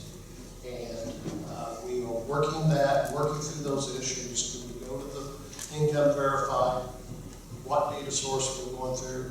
We're being very careful with that, considering what can be doable. But I will tell you that one of the things is to ensure that we have good data to count this. And one of the things we were talking about working with this is at least school districts currently right now, they know what their free and reduced counts are. I will tell you from experience, the DHS count that's used in the, school districts cannot predict that because there's not a one-to-one correlation back to the free and reduced because you have different income guidelines and there's some data set problems. It is valid data, but one of the things, one of the principles is predictable. Using the free and reduced would aid school district and school business officials and superintendents throughout the state. They'd have a little bit more predictability with that free and reduced number. But we are very aware of those options, working through it. Just one last thing on the issue. Most states in the nation use the free and reduced counts for their poverty and low income distributions. Every state in the nation is under the same national school lunch program, and we are going to be working and figuring out what those states are doing with the community eligible option. We're going to get to another question, one to raise one issue, because I feel like you can send a lot of money to a lot of these districts and you may not get the outcome. So Aurora 131, when they graduate kids in 4 years, they have a 19% college credit rate. Is more dollars going to help that? It's a question we have to answer. So that is one thing that's completely left out of this formula. There's no pot of money, and I know some people don't like this idea. There's no pot of money there that incentivizes extraordinary performance, or you're performing really well with what you have. There's no incentive at all for performance. It's not, none of this, all of this is input based, none of it is outcome. There's no outcome there that matters in what you get for money coming in the next year. Zero. I have a problem with that. Go ahead. Question up there. Hello. Again, I just want to thank you for taking the time to come out here and explain to hundreds of people what the issue is. I think it's pretty clear to us. And if you were to take away one point from this discussion, I think it would be that we don't have a call to action. In this country, the beauty of our country is that we have a representative government. And what we can do is we can vote for representatives. So you're our leader. So lead us. Tell us what to do. You know the whip count. You know which representatives are on the fence. Provide us that information so that we know who to vote, so we know who to email. We have already made a couple comments here about we want to stand up and do something. So lead. Tell us what to do. Make it clear. You have hundreds of people who are willing to take action.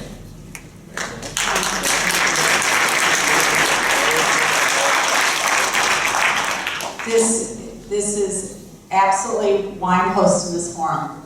We have to be informed, which, you know, this took leadership to put this together, and an excellent, excellent staff. I can't thank Joe Scully enough, my education staffer, for all his help he's given me. But this is exactly what we need to do. We need to not stop the conversation. So that's why I've written about it. I'm trying to get another op-ed in the Chicago Tribune about it and trying to inform. I'll tell you what, the pressure that we've applied in just 1 month has made other Democrat suburban legislators and even some from the city of Chicago say, I'm against it, I'm against it. You would not have seen that happen if we hadn't had a forum on Tuesday night like Senator McConaughey hadn't written about it, hadn't called them out in every other way, and hadn't put their feet to the fire. So we are doing what we can. We do need you all to be part of that conversation and to not let it stop. So when it gets to the House, because we're out of session right now, we're not headed back there till November for a veto session, lame duck is the first week of January. So who knows what format this bill will be in by there, but I think already we have raised so many concerns that already the education chairman on the House side has said it will not get voted on in its current formation. Well, I don't really trust that because it could be worse. They could put on a pension shift, which we have not even brought up yet. But believe me, I will keep you as informed as possible about everything, and we will continue to, in fact, because this is the first I asked for ISBE to come down and listen to your concerns. I'm the first House representative to have ISBE. This is their initiation, because guess what? They're now going to have to do it in other districts. Because other representatives, I have told ISBE's coming, are now asking for them to do these same forms around. So we got to just all stay vigilant on this bill because it was just a deal killer. It's just horrible. I want to follow up with what you just asked and what the gentleman here said. Contact them all. Contact them all. Every house member. Every house member. It's interesting. I'm rather thick-skinned. I'm one of 7, so I've got older brothers and kind of made sure that, well, whatever. So I've got a lot of emails from folks, some not as nice as others. Jeannie sometimes gets phone calls that aren't very nice either, as we know. Our point, what Jeannie just pointed out, for whatever reason, and I think it's because of these things, there are people who are very concerned on the other side of the aisle on this issue. The House sponsor, Representative Chapalavia from Aurora, she reiterated to me today, almost in a state of panic, I'm not calling that bill. I'm not calling that bill. She might not. She might not. And this is where it's really, someone mentioned secret meetings. I've been in the General Assembly 4 years. I've seen things come literally out of the blue at 11 o'clock at night on May 31st, the last day of session per our Constitution. Now, I'm not telling you to stay up and drink coffee that night, but I'm just telling you, I think between January 1 and the swearing in of the next administration is where you need to be very, very cognizant of what's happening. That's when things happen. The income tax vote, I remember it like it was yesterday because my son sat with me on the floor of the House and he said, Dad, why are they clapping? Why are they hugging each other? 3 or 4 of those House members, I never got their name because they were lame ducks. They were replaced the last week. So I'd be very mindful of that. Senate Bill 16 may not be called, but it may come in another form. And that's where Jeannie and I get on our email lists and we'll keep you immediately up to date. And a shout out to District 200 too, for everything that they've done for this as well, and the other districts. Thank you again for your time, all of you and everyone that's here. There's a bunch of great questions being asked, and I've kind of been drawing some connections myself. You suggested that some of the solutions were, the 2 solutions, that if it's not Bill 16, it's got to be something else. Clearly your problem is being identified by the Board of Education for the state. You have a funding issue.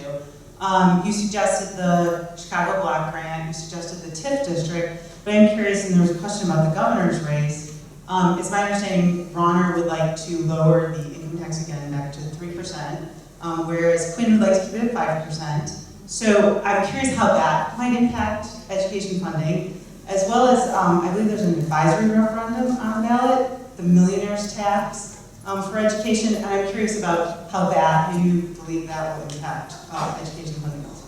Thanks.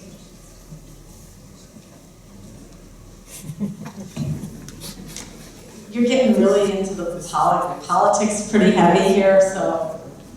Well, you know what, I think we want to be careful that we don't get into, the whole gubernatorial race here, because I think both of the candidates have been very careful to stay away from this for a very good reason. There's winners and there's losers. So when there's winners and losers, you take a position, that means you're going to alienate some potential voters. So right now, I think there's two parts to this. One is to stop this bill. This bill has to be stopped because it's just not good public policy. We happen to all be losers, but whether we were losers or winners, one of my school districts participated in our event the other night, who was technically a winner. And he really talked about how their school district really isn't a winner. Because when you go about setting up your formula, where you're constantly tweaking it, to go back to what I talked about before about political expediency and Band-Aid approaches, that's what this whole thing is. It's just one series of Band-Aids after another. Nobody wins. We don't educate, we don't provide very good education for children when we go about setting up our policy this way. So one is we have to stop this bill because it's just not good public policy. And two, the enlightenment that comes from these kinds of conversations are really important. You need to keep the pressure on us that we don't put it on the shelf for another 10 years. We were just talking here about, if we kill SB16, which we should, then what? Do we just put it back on the shelf and not do anything? That's not the right thing for our children either. So there's two parts to this whole discussion. One is, let's stop a bad bill, and I agree, call out everybody in the House. But I'd start with Mike Madigan's office, frankly.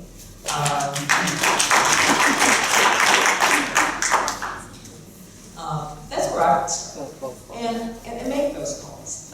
But be vigilant in this. This is our future. Everything else that we deal with in Illinois hinges on our ability and our willingness to make education a priority, so the next generations are in a position to find qualified jobs, to be able to lead this state and this country in the right direction. If we can't make this our top priority, then we are failing our children. So I ask you just to remember there are two parts to this whole discussion. I think we have time for maybe two more questions, and then, Mike and I, we're happy to stay, but I don't want to keep the state board folks, they got a long drive back. So if we could have a couple more questions. Yeah, hello, thank you, and thank you all for being here. I don't envy you this task. Back to what Jeannie said, it does seem like all the measurements in the bill are the negatives. How much poverty do you have? How much how low is your local property tax, and so on and so forth. It seems like we should have something in there. It's all about the education of kids on the outcome side. Because you just feel like you're flushing your money down the drain, sending it to Chicago. Because the place is such a mess, and we're just continuing to subsidize our own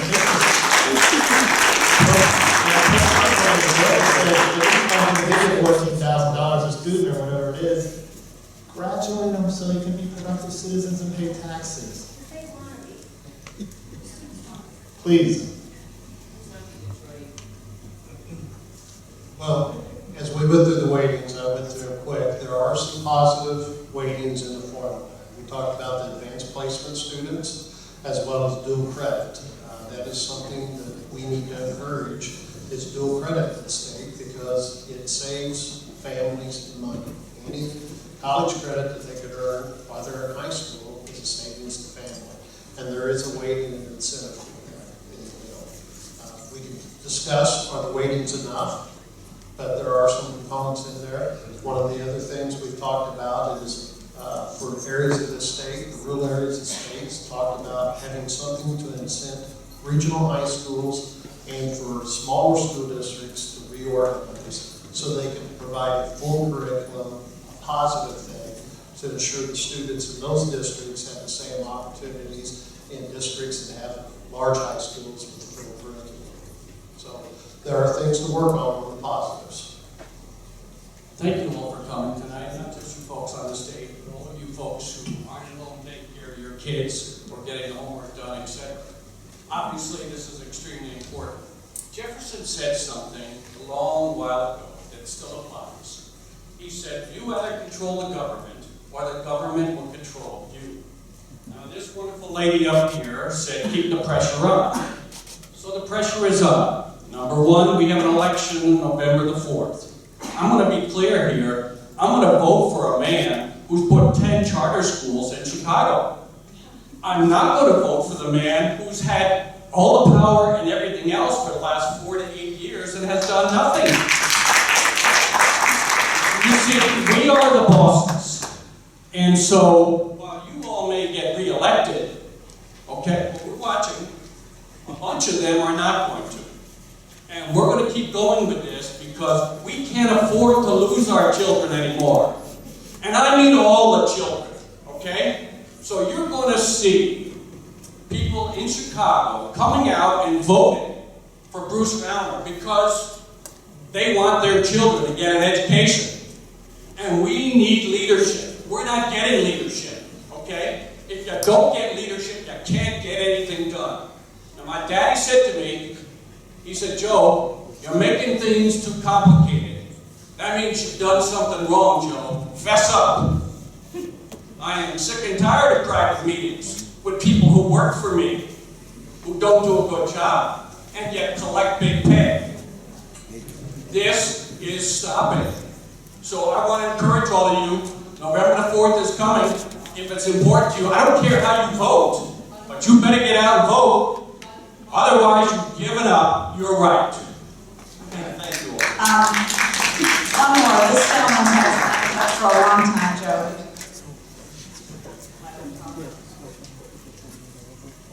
And then we're going to close it.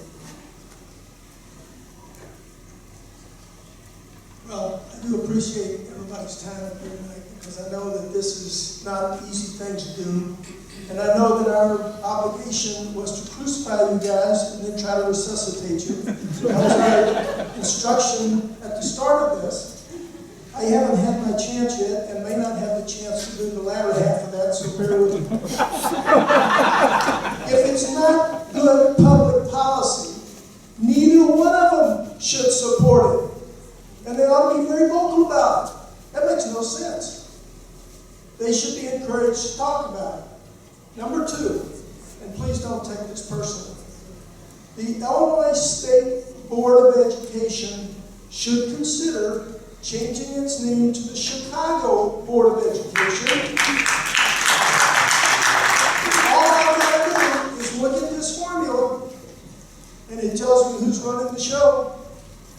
This is not good public policy, guys. Now, I know that you guys are just having to beat the battering rams here, but I'm sorry, you agreed to it. Wheaton property values seem to be the focus. Let's get more out of the Wheaton property values. You know what? Your formula should take into account downtown Chicago property values. The fact that they don't want to vote a higher percent, that's not our problem. Shouldn't be our problem. Shouldn't be your problem. You should say, whatever's fair is fair. You're going to tell me that the Wheaton property values are comparable, not the same size, comparable in value to downtown Chicago? I would assume that no one is looking to that part of the formula. If you're letting them say, oh, we don't want to do that. We don't want to devote that kind of attention to our property values. We have too many other things that are important. There is nothing more important to their future than their education. Your formula needs to reflect that. It just has to. Do the suburban teachers unions support this? I've got to assume they don't. I don't know why they're not up in your face right now. Because they're getting screwed this thing. Excuse me, that's a banker's term. That's not right. That's just not right. And I don't know if the suburban teachers unions are not paying attention, but I hope they are. Yes, they are. Good. Thank you. And lastly, is performance of the school district being taken into account at all in these formulas? You can't look at us getting $164 a student and Chicago getting $3,259 a student. I don't care what they can raise. It doesn't matter. Performance and the use of funds and the efficiency of funds has to be taken into consideration, and if it's not, it's on you guys, because you guys help structure the formula. I appreciate you being here. Thank you.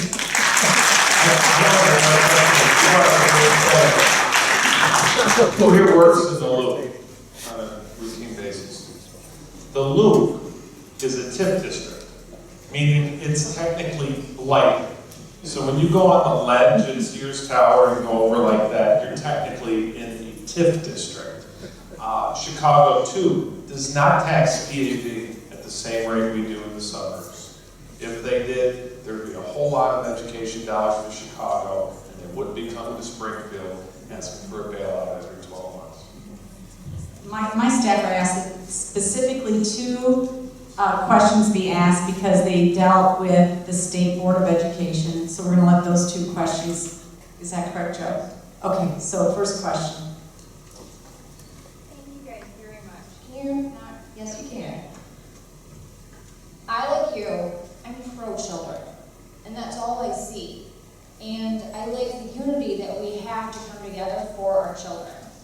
My problem is I don't see that in this bill. I see a money shift, and that to me doesn't give a reform for the children. So that's in general what I have the problem with.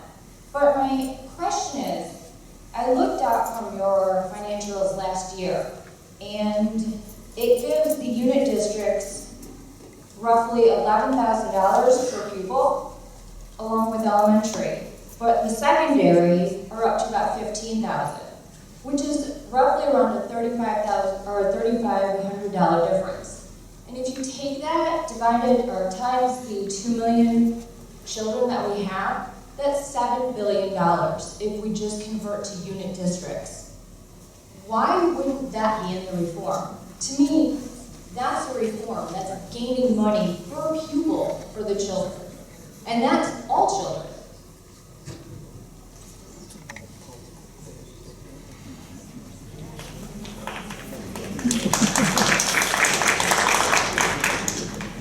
Well, as we talked about, one of the things we talked about as an incentive consolidation. When we talk about consolidation and reorganization, that is just not limited to rural school districts in the state of Illinois. That is, that includes school districts. And the property tax system right now, a dual district community can tax more than a unit district. And that is part of the other disparity that we have in overall funding in this state. And Dr. Cook has said on multiple occasions, there's not a whole lot of educational sense in the dual district system. And so why? I guess I've got one of the last comments to make. So thank you for that. Thank you for including, because we haven't heard a lot from any school board members. And I represent School District 204, Indian Prairie School District 204, and the board president there. And one thing I want to point out, similar to what this gentleman said, other districts as well run very efficiently. We run much lower than the lowest in DuPage County. We run much less than the state average in what we operate per pupil. And our achievement levels are just soaring. They continue to soar despite having made $40 million cuts. Dr. Cook, you and the state board came to our district and you heard about how we did that and how we were able to maintain those efficiencies. And so we were able to do that. And what this does to us, if we feel like this punishes us, in districts like ours, who are running efficiently, who have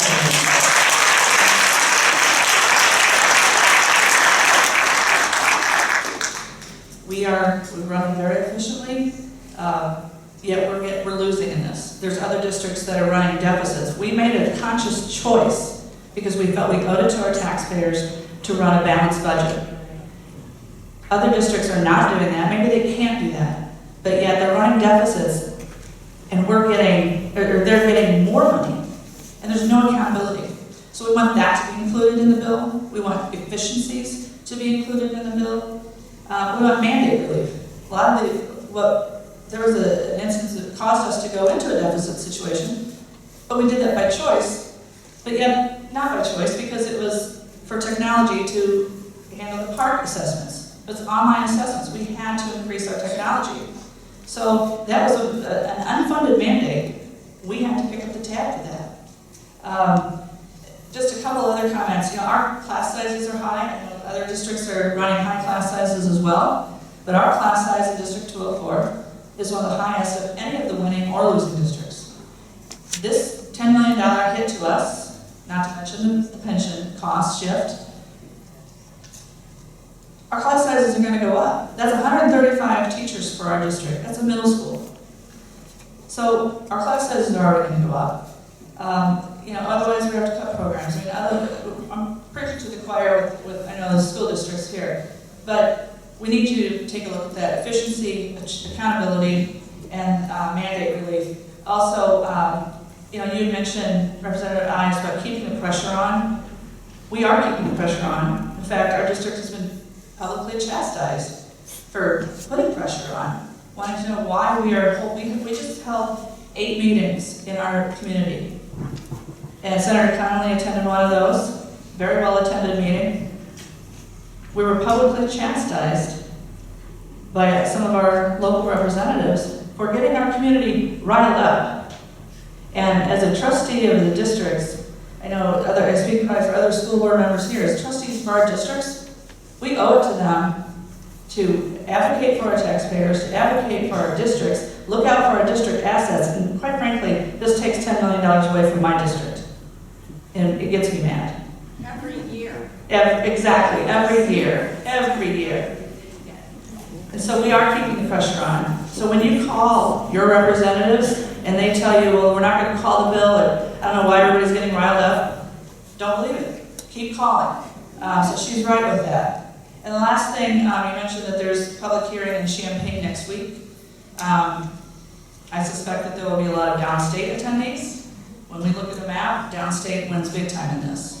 So I think somebody asked what some other next steps were. We need to have a trip down to Champaign so our voices can be heard.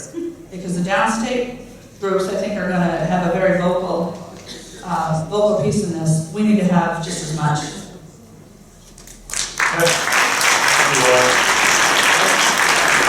I got the answer. Take this home with you tonight. A house in Chicago on the southwest side, mind you, property value $262,000. Last year paid $2,568 in taxes. A home in Geneva, $264,000, $5,671. Chicago does not tax the AV like the suburbs, and they need to. Mike, can I last comment? You guys mind, Chief? Okay, and then I'm really going to I got to close it down. All right. Go ahead. Thanks, Representative. Senator Connolly, Senator Cobb, Mr. Wolf, Dr. Cook, thanks for coming, and thanks for having us. I understand, there's nothing more as a school board member I want than equity across the state. I want all kids to get a great education. I do. I truly do. And I understand the position you're put in. But here's the thing. There are a lot of districts that can't balance the budget that are in the suburbs as well. So, I appreciate you saying that, Mr. Wolf, but we had to wait till September to pass our budget as well. As far as the free and reduced lunch, guess what? Tomorrow, I can go and say I want free and reduced lunch. There's no verification on free and reduced lunches, and that needs to crack down too. The equalized versus categoricals, this money that those extra districts are going to get, there's nothing that says they have to put that money into special ed, ELL, or anything like that. It just goes into a big pot, and that's why I have a problem with the categoricals. One last thing, I'm offended that Senator Menard said that districts that have the most wealth aren't taxing enough. I'm sorry, my taxpayers would disagree with you quite a bit. And to absorb the hit that my district will have to take, we will have to raise taxes 4%. 4% on our property owners. And guess what? We're tax capped, so we can't do that.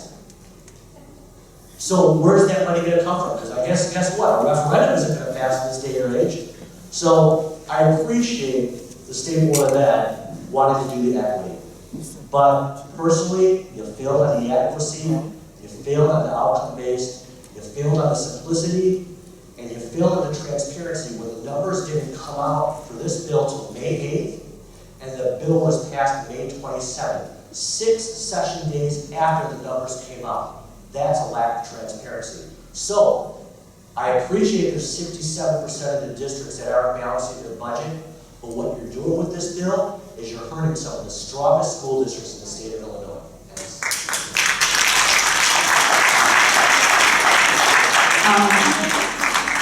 Thank you all for coming. I really appreciate your input. Let's keep the conversation going. Please find Speaker Madigan's email online and email him, call him relentlessly.